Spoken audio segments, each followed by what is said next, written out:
सब्ज वादी में एक ऊंटनी अपने बच्चे के साथ घास चर रही थी।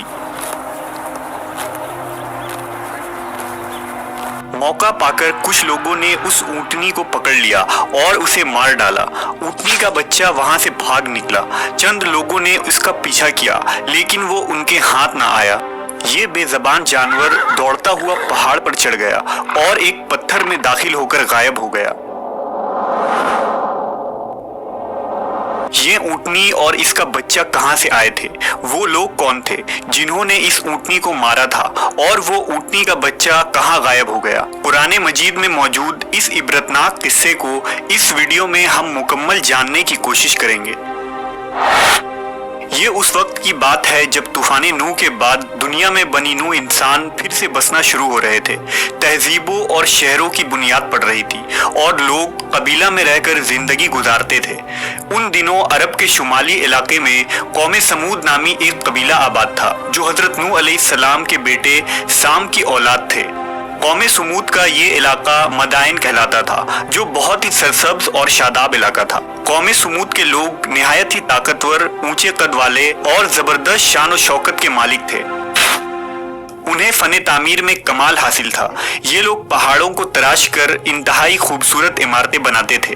उनकी ये अजीमुशान इमारतें आज भी उन इलाकों में मौजूद है जो सुर्ख चट्टानों से तराश कर बनाई गई थी।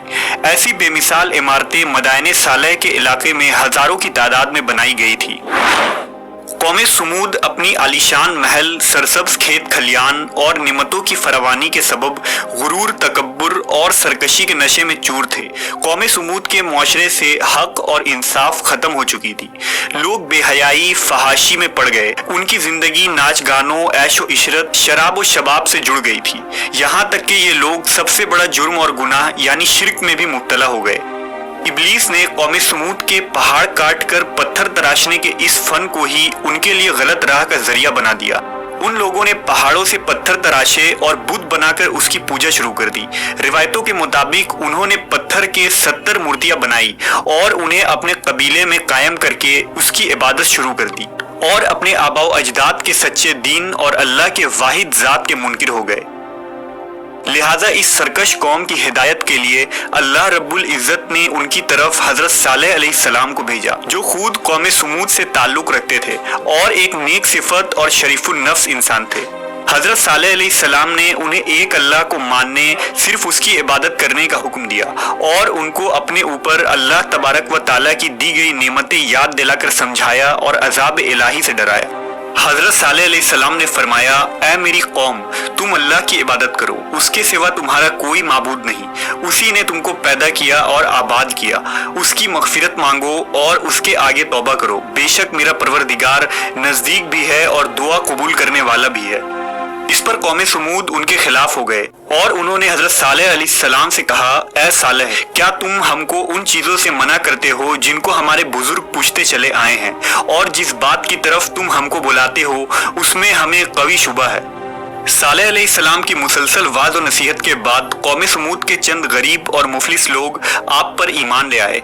अब इस कौम के सरदारों को ये बात गिरा गुजरी कि मुआशरे के ये मुफलिस लोग सालेह अलैहिस्सलाम के दीन की पैरवी करेंगे और हमारे महफिलों, चौक चौराहों पर खड़े होकर उनके खुदाओं और बुतों का इनकार करेंगे। लिहाजा इस कौम के तमाम बड़े सरदार एक जगह जमा हुए और ये फैसला किया कि हजरत सालेह अलैहिस्सलाम से मुआजिजा दिखाने को कहेंगे। लिहाजा सरदारान ने हजरत सालेह से कहा, ऐ सालेह, अगर तुम अल्लाह के सच्चे पैगंबर हो तो हमको कोई ऐसा मुआजिजा दिखाओ जिसे देखकर हमें तुम पर यकीन आ जाए। सालेह अलैहिस्सलाम ने फरमाया, हम चाहते हैं कि ये जो सामने क्या मुआजिजा देखना चाहते हो, एक ऐसी उन्होंने कहा बरामद करो जो गाभन हो, बच्चा दे, सबके लिए दूध मुहैया करे और उसमें फुला फुला खूबियां हो। हजरत सालेह अलैहिस्सलाम ने अल्लाह के हुजूर गिड़गिड़ा कर दुआ फरमाई। अल्लाह ने अपने नबी की दुआ कबूल फरमाई और देखते ही देखते चट्टान शक हो गई और उसमें से एक तवीलुल कामत खूबसूरत ऊंटनी बरामद हुई, जिसमें वो सब खूबियां मौजूद थी जिनकी कौम समूद ने फरमाइश की थी।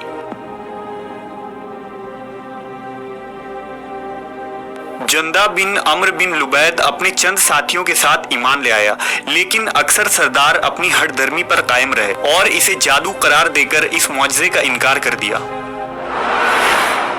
یہ اونٹنی اس قوم کے لیے معجزہ بھی تھی اور ایک آزمائش بھی۔ اس اونٹنی نے پیدا ہوتے ہی اپنے برابر ایک بچہ جنا۔ حضرت صالح علیہ السلام نے اونٹنی کے بارے میں فرمایا کہ تم اسے تنگ نہ کرنا، اسے اس کے حال پر چھوڑ دو، اسے برائی کی نیت سے ہاتھ بھی نہ لگانا، نہ مارنا اور نہ ہکانا اور نہ ہی قتل کرنا، ورنہ تمہیں دردناک عذاب پکڑ لے گا۔ یہ اونٹنی مدائن صالح کے وادیوں میں رہنے لگی اور جب پانی پینے آتی تو اس دن سارے تالاب کا پانی پی جاتی اور لوگ اپنی حاجت دوسرے دن پوری کرتے۔ جس دن یہ اونٹنی پانی پیتی اس دن اس کا دودھ دوہا جاتا تو وہ اتنا ہوتا کہ تمام قبیلے کو کافی ہو جاتا تھا۔ چند دن تو قوم سمود نے اس تکلیف کو برداشت کیا کہ ایک دن ان کو پانی نہیں ملتا تھا، کیونکہ اس دن تالاب کا سارا پانی اونٹنی پی جاتی تھی۔ اس لیے ان لوگوں نے طے کیا کہ اس اونٹنی کو قتل کر ڈالیں گے۔ قوم سمود میں ایک صدوق نامی عورت تھی جو بڑی حسین اور مالدار تھی۔ اس کی لڑکیاں بہت خوبصورت تھی۔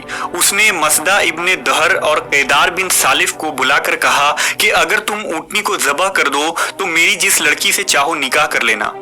چنانچہ قیدار بن سالف جو سرخ رنگ کا بھوری آنکھوں والا پستہ قد آدمی تھا اور ایک زناکار عورت کا لڑکا تھا، ساری قوم کے حکم سے اس اونٹنی کو قتل کرنے کے لیے تیار ہو گیا۔